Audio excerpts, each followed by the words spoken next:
He's genuinely scared of me. I know you're watching, Chito. You know I'm way too fast for you. You ain't gonna be able to do shit to me, bud. He knows it. In this video, MMA experts break down Sean O Malley versus Chito Vera 2.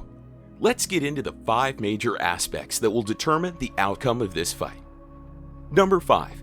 OMalley's Cardio. OMalley's coach Tim Welch has come out and said that they will try to knock out Chito Vera. He's motivated to get this win and motivated to finish Chito. That's a challenge that Sean's looking forward to seeing if we can actually put this kid away. However, this is highly unlikely because of 2 main factors. Firstly, Chito Vera's striking defense is absolutely elite, as pointed out by the Weasel in his fight breakdown video. This is going to be the guy that's hardest to touch for Sean O Malley. Chito Vera has some of the best defense ever in the UFC. Secondly, Chito Vera has a chin made of granite. He's never been knocked down in his professional MMA fights. I don't see how anyone can finish Vera. He's unfair. His chin is unfair. He needs to be nerfed. Sean O'Malley's cardio will get tested in this fight versus Chito Vera. Former UFC light heavyweight champ Jamahal Hill outlined that the snowball effect will come into play as Chito Vera's confidence grows bigger as the fight progresses, just like a snowball. The longer this fight goes on, I think it kind of favors Chito a little bit more because we've seen him kind of get he's got like that snowball effect. He gets rolling the more he goes downhill. Lucas Tracy pointed out that the 4th and 5th rounds will be real tricky for Sean O'Malley.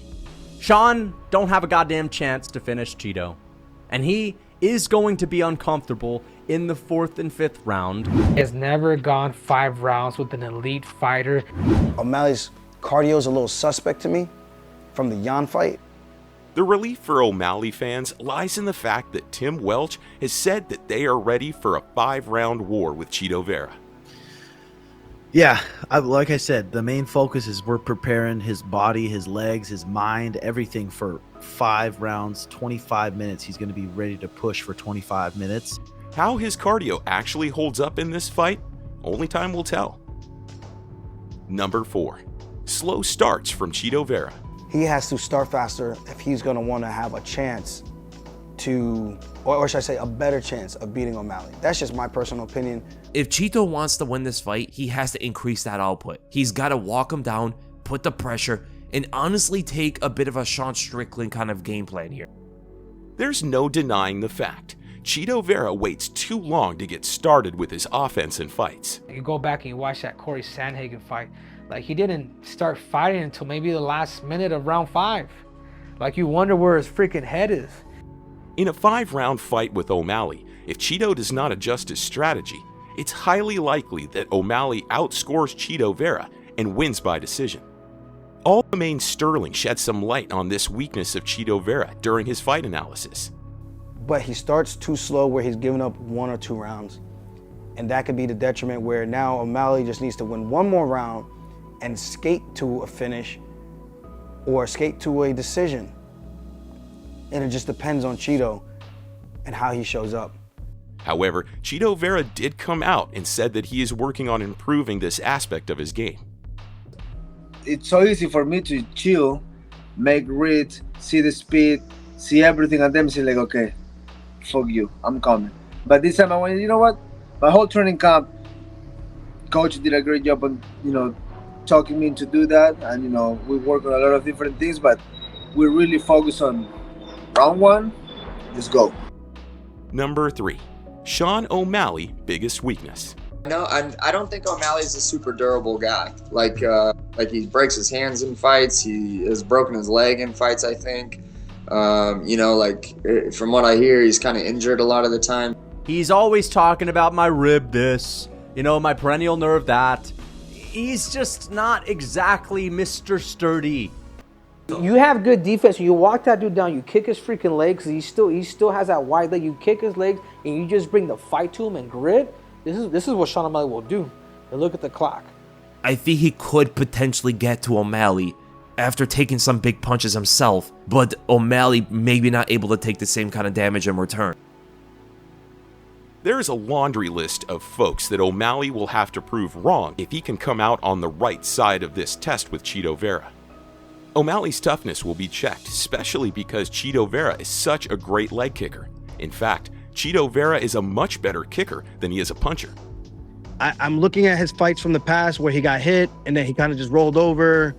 The one with Chito, the Andre Sukuma. There's fights that you could look at and be like, I'm not sure where he's really at. O'Malley's biggest weakness is his legs. There were 2 different fights that are glaring examples of this massive weakness. At UFC 222, when O'Malley fought Andrei Sakomtov, Sean had pretty much dominated the whole fight, and it looked like he threw a kick where he injured his foot in the 3rd round. He spent the last minute on the ground, dominated by Sakomtov. When the fight ended, Sean was not even able to get up. The injury was so significant that when Joe Rogan came into the cage to interview him, he had to kneel down to do the interview. The second example was the first fight with Chito Vera, when Sean's leg couldn't function due to perennial nerve damage. No doubt, there could have been some luck on Chito's side, as this type of injury is very rare in MMA.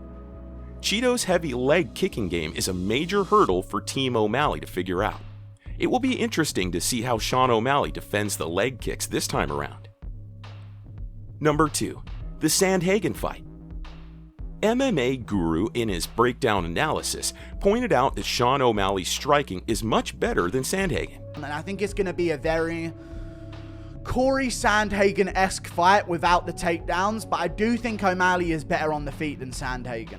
There's no doubt that Sean O'Malley is a much faster, precise, and powerful striker than Corey Sandhagen. I just think that Corey Sandhagen bout is just going to be in his mind. And when he feels Sean's movement and Sean's speed and his reaction times, I feel like that's going to come back into play into his mind. Like, fuck, he just couldn't get started. He felt like he just couldn't reach him. He just couldn't get to him. He was too slow. And I feel like that's probably going to come back. Corey Sandhagen schooled Chito Vera in their last fight. MMA is definitely not that straightforward, though. Corey Sandhagen used a lot of his wrestling prowess to win that fight. In fact, Sandhagen came out and said that Chito must have learned from their last fight, and in his approach to this fight will make things harder for O'Malley. And I think that he learned a lot from me in his last fight and the way that he performed against Pedro Munoz. So I think that he collected a lot of data from our fight. He's going to go in and fight Sean a little bit differently than how he was capable of fighting me. And I think that it's going to be a lot closer. Number 1. Improvements since first fight. Experts feel that O'Malley has improved much more than Vera since their first fight in 2020. If you look back at that fight, and I think O'Malley has improved more since then, although both of them have improved. O'Malley's coach has pointed out that Sean's confidence is sky high with massive wins over Sterling and Peter Yan. Oh, I mean, compared to the last time he fought Chito, it's a whole different animal. You got to think about, I mean, one of the main things for a fighter is how confident they are, and think of the win he's coming off of right now. Just sparking Aljo and then having this war with Peter Yan, who is supposed to just murder him. His confidence is very, very high.